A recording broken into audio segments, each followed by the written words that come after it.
ઓરસંગ સંદેશ ન્યૂઝમાં આપનું સ્વાગત છે। છોટાઉદેપુરના કુસુમસાગર તળાવમાં રિનોવેશન બાદ વિશાળ તિરંગાનું સાંસદ જસુભાઈ રાઠવાના હસ્તે લોકાર્પણ।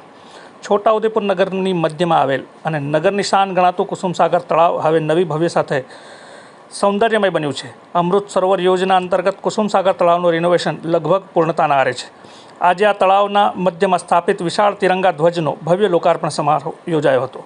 નગરપાલિકા દ્વારા આજરોજ યોજાયેલા આ ભવ્ય કાર્યક્રમમાં સાંસદ જસુભાઈ રાઠવા તથા ધારાસભ્ય રાજેન્દ્રસિંહ રાઠવા મુખ્ય અતિથિ તરીકે હાજર રહ્યા હતા।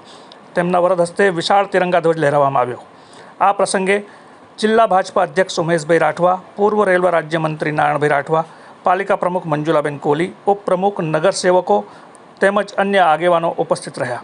સાથે જ નગરના સેંકડો નાગરિકો પણ આ કાર્યક્રમમાં હાજરી આપી હતી। કુસુમસાગર તળાવ વર્ષો જૂનું તળાવ હોવા છતાં લાંબા સમયથી અવ્યવસ્થાને કારણે તેનું સૌંદર્ય ગુમાવી બેઠું હતું। આ રિનોવેશન પ્રોજેક્ટ અંતર્ગત અંદાજિત 3.5 કરોડના ખર્ચે તળાવની સાફ સફાઈ, પાથવે, લાઇટિંગ, ગાર્ડનિંગ તેમજ બેસવાની સુવિધાઓ તૈયાર કરવામાં આવી છે।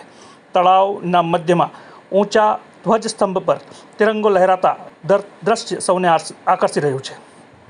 કુસુમસાગર તળાવ નગરવાસીઓ માટે વોકિંગ ટ્રેક અને આરામદાયક સ્થળ તરીકે વિકસાવવામાં આવ્યું છે। સાંજે લાઇટિંગ સાથે તળાવનું દ્રશ્ય નગરના સૌંદર્યમાં વધારો કરશે। આજે છોટાઉદેપુર નગર માટે એક ઐતિહાસિક દિવસ છે। ત્યારે ગુજરાતના માન્ય મુખ્યમંત્રી શ્રી શહેરી વિકાસ યોજના હેઠળ શહેરના મધ્યમાં આવેલ તળાવ અને એના મધ્યમાં તળાવના મધ્યે તિરંગા